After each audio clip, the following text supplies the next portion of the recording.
결혼한 지 석 달째 되던 날이었다. 지연은 며칠 전부터 준비했다. 레시피를 찾아 연습했고 재료를 2번 사러 갔고 전날 밤에는 잠도 제대로 못 잤다. 처음으로 시부모님을 모시고 차리는 밥상이었다. 잘 보이고 싶었다기보다 실수하고 싶지 않았다. 그게 더 정확한 마음이었다. 떨리는 손으로 그릇을 놓았다. 수저를 가지런히 맞췄다. 몇 번이나 식탁을 다시 들여다보았다.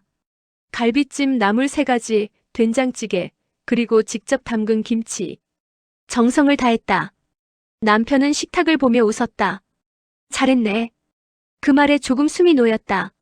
시골에서 올라온 시어머니는 말수가 적었다. 눈빛이 예리했다. 자리에 앉아 천천히 식탁을 둘러보았다. 지연은 맞은편에 앉아 시어머니의 표정을 살폈다. 숟가락을 드시면 되는데 그 손이 멈췄다. 표정이 굳었다. 이게 밥상이냐? 정적이 흘렀다. 지연은 귀가 뜨거워졌다. 잘못 들은 건가 싶었다. 하지만 잘못 들은 게 아니었다. 시어머니는 숟가락을 내려놓으며 덧붙였다. 개밥도 이것보단 낫겠다. 손끝이 저려왔다. 무릎 위에 올려둔 손이 떨렸다. 남편을 바라보았다. 아무 말도 하지 않았다. 시아버지는 고개를 숙이고 있었다. 아무도 말이 없었다. 식탁 위의 음식이 갑자기 초라해 보였다. 며칠 동안 연습했던 갈비찜이, 전날 밤 늦게까지 담갔던 김치가 전부 쓸모없는 것처럼 느껴졌다. 지연은 그날 이후 시어머니 앞에서 음식을 하지 않았다. 다시는 그 눈빛 앞에 밥상을 내놓지 않겠다고 다짐했다. 말로 한 다짐이 아니었다. 몸이 먼저 기억한 것이었다. 시간은 흘렀다. 지연은 아이를 낳았고 맞벌이를 시작했다. 살림은 늘었고 몸은 바빠졌다.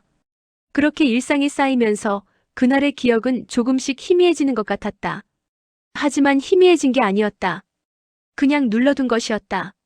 명절이 다가오면 어김없이 떠올랐다. 시댁 현관문 앞에 서는 순간마다 몸이 먼저 기억했다. 명절이면 여전히 시댁에 가야 했다. 하지만 밥상은 항상 외식으로 대신했다. 남편은 그게 편하다고 했다. 지연은 아무 말도 하지 않았다. 속으로는 알고 있었다. 편해서가 아니었다. 또 뭐라고 하실까 봐서였다. 괜히 또 뭐라고 하실까 봐요. 웃으며 말했다. 웃어야 가벼워 보이니까. 하지만 마음 한구석은 단단히 얼어 있었다. 그 얼음이 명절마다 조금씩 더 두꺼워졌다. 시어머니는 여전히 까다로웠다. 밥상이 없어도 말은 나왔다. 요즘 며느리들은 손맛이 없어. 특정한 누구에게 하는 말인지 그냥 하는 말인지 알 수 없었다. 하지만 지연은 알았다. 그 말이 자신을 향하고 있다는 걸. 그 한마디가 지연을 다시 석 달째 신부로 되돌려 놓았다. 식탁 앞에서 손끝이 저렸던 그날로 남편은 늘 중간에서 침묵했다. 그냥 넘겨. 엄마 성격 알잖아. 알잖아 라는 말이 제일 서러웠다. 안다고 해서 괜찮은 게 아니었다. 알면서도 상처받는 거였다. 남편의 침묵은 어머니 편도 지연 편도 아니었다. 그냥 아무 편도 아니었다. 그게 때로는 시어머니의 말보다 더 외롭게 느껴졌다. 지연은 다짐했다. 다시는 인정받으려 애쓰지 않겠다고. 밥상을 차리지 않으면 상처받을 일도 없었다. 그게 지연이 찾아낸 방법이었다. 완벽하진 않았지만 버티는 방법이었다. 10년이 지났다. 그 세월 동안 지연은 나름의 방식으로 살아냈다. 시댁에 가도 밥상은 차리지 않았고 시어머니의 말은 듣되 마음에 들이지 않는 법을 익혔다. 완전히 무감각해진 건 아니었다. 그냥 단단해진 것이었다. 상처를 받아도 예전만큼 오래 아프지 않았다. 그렇게 10년이 흘렀다. 어느 날 새벽이었다. 남편의 휴대폰이 울렸다. 지연은 잠결에 눈을 떴다. 남편의 목소리가 달라지는 게 느껴졌다. 짧은 통화였다. 전화를 끊고 남편이 말했다. 엄마가 쓰러지셨대. 병원으로 가는 길은 조용했다. 지연은 창밖을 바라보았다. 새벽 도로는 텅 비어 있었다. 머릿속도 이상하게 비어 있었다. 무슨 감정을 가져야 하는지 알 수 없었다. 중환자실 앞에 섰다. 유리창 너머로 시어머니가 보였다.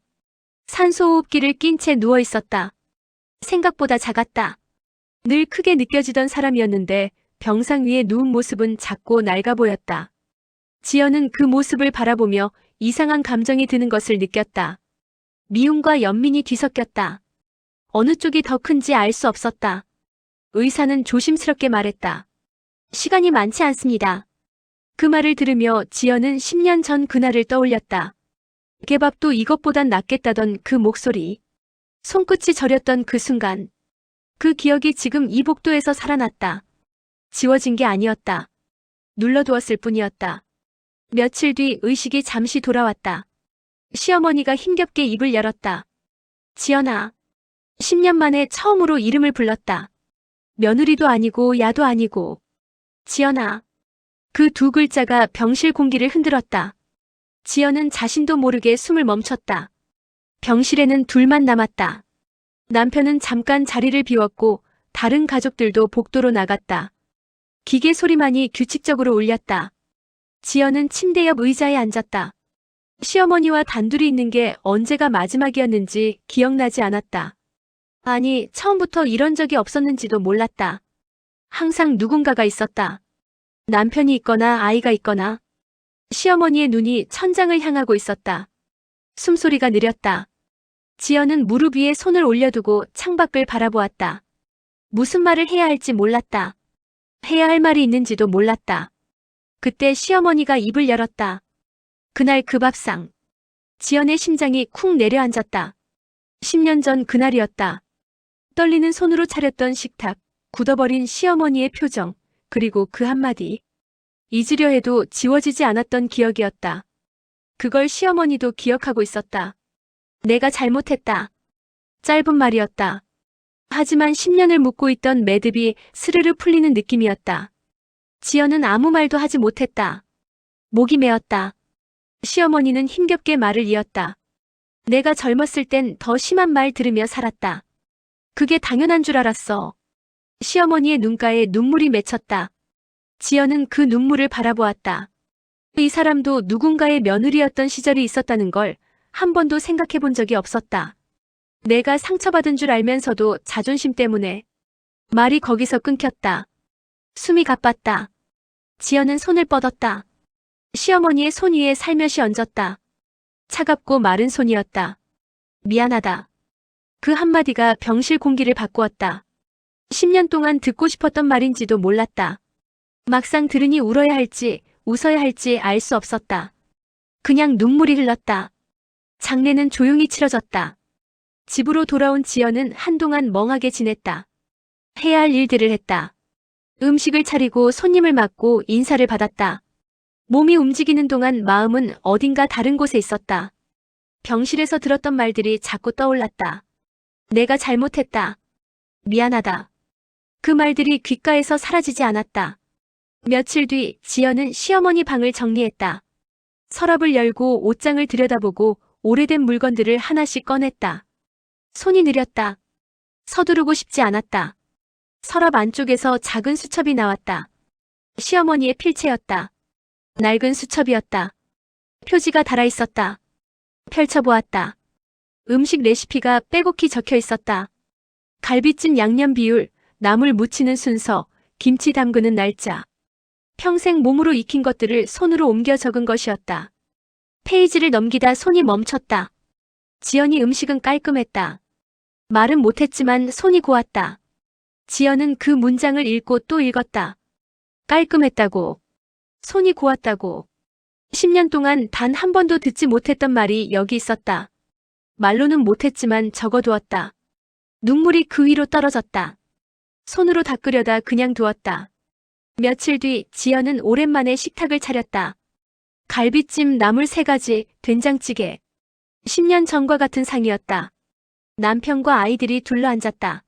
엄마, 오늘은 왜 이렇게 정성스러워? 지연은 웃으며 대답했다. 그냥 해보고 싶었어. 갈비찜 위로 김이 올랐다. 10년 전과 같은 음식이었지만 마음이 달랐다. 누군가의 평가를 기다리지 않았다.